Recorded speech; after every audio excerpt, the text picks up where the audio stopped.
Hi, welcome to our channel Learn It Yourself.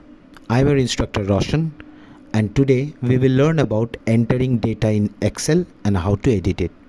So before we start, please like, share and subscribe our channel. So let's start. Okay, so as you know, all the data that we will enter in Excel will be stored in a cell. So in order to select a cell, you have to just click on it. The selected cell will be highlighted in a green box and its address will be shown in the name box. In order to navigate in between the cells, you can use the mouse, select whatever cell you want to select, and the cell will be selected. One more way is you can use the arrow key in your keyboard in order to navigate.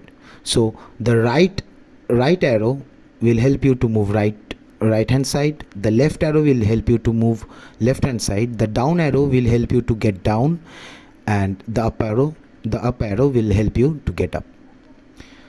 Other than these arrow keys, you can use the tab key. This is another way. You can use the tab key to go to the next cell. You can use the shift and tab. So press and hold the shift key, and while holding it you can use the tab key to get back to the previous cell. So tab is for next, shift plus tab is for the previous. You can hit the enter to get downwards. You can hit the enter button from the keyboard to get downwards. And the last way that you can use to navigate in between the cells is by the name box. You can click on the name box, you can type the cell address where you want to go and just hit enter. So I want to go to G3, so I will type G3 in the name box. I will type G3 in the name box and then hit the enter button. So see, this currently the selected cell is G3. So these are the ways through which you can navigate in your worksheet. Now if you want to select a column, you just have to click on the column name, column heading, the whole column will get selected. If you click on the column heading and if you drag the mouse, more than one column will get selected. So in order to select more than one column, you have to click on the heading of one column and then you have to drag either right or left. Same way you can select more than one rows. You have to just click on the row number and you can click and drag downwards, so you can select, and if you click and drag upwards, it will select the rows upwards. So this is how you select rows and columns.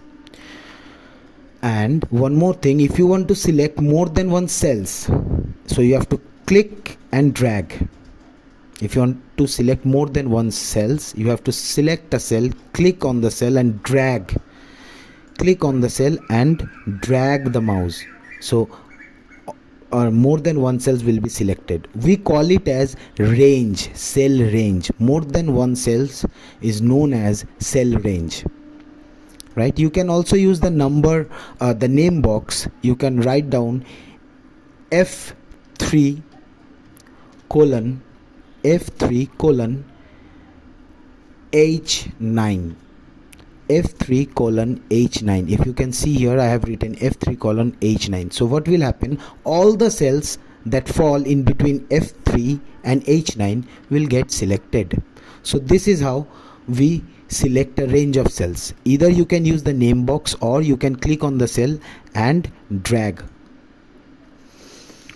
Right, now before we start entering data in the cell, we have to remember Excel allows us to enter basically two kind of data types.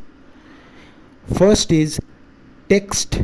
We can insert or we can enter text data, and the second one is numerical data, which are numbers.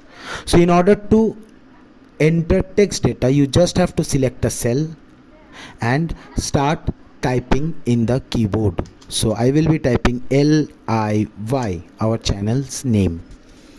So once you complete typing, you just have to hit the enter and the data will get stored in the cell. So this is how you enter data in a cell. Just select the cell and start typing in the keyboard. Once you are done, hit the enter button. That's it. If you want to enter a numerical data, so this is a text data, and if you notice, every time you enter a text data in a cell, by default the data will be aligned to the left of the cell. It is not aligned center, or it is not aligned in the right. It will be always aligned left to the cell. Text data is always aligned left. If you want to enter a numerical data, so suppose I want to enter 987. Once you are done, hit the enter button. See what has happened. The data has aligned right. It has been aligned right. So keep this thing in mind. Text data is always left aligned, right. Numerical data is always right aligned to the cell.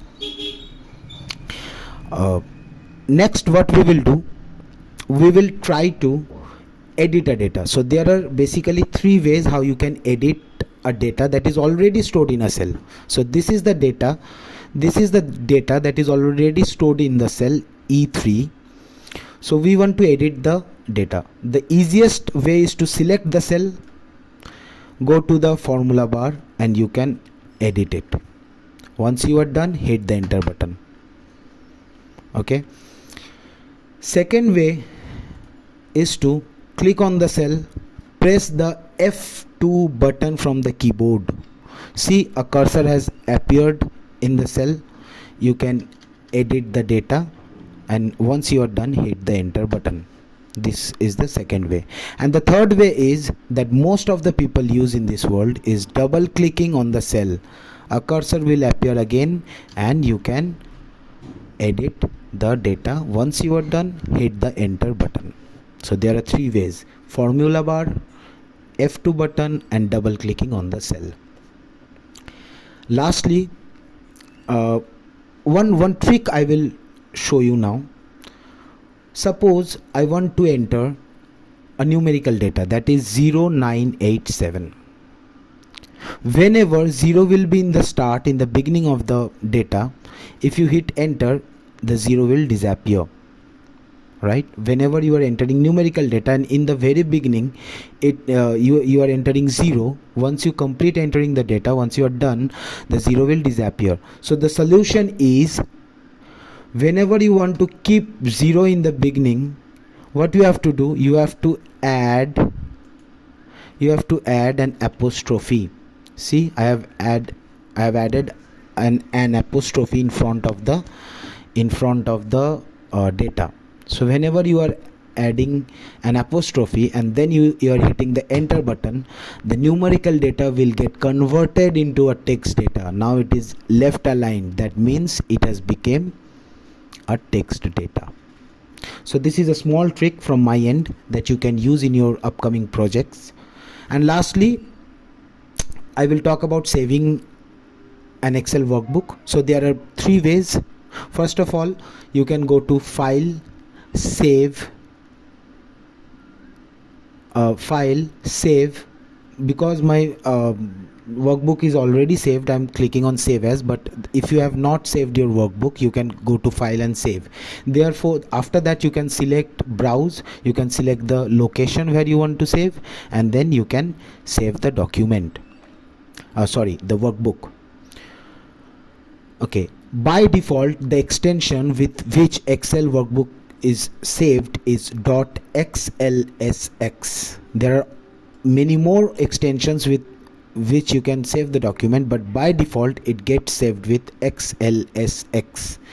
Once you have given the file name, here you can give the file name. Once you have entered it, you can hit on save. The file will get saved. Next way, the second way, is by hitting F12. F12 will open up the save as dialog box. After that you can give the file name, and then you can give the file name, and then you can hit the save button. And lastly, you can click on Ctrl plus S from your keyboard the file will get saved. So hope you liked today's lesson, you have enjoyed it, and if you have enjoyed, please like, share and subscribe. Thank you.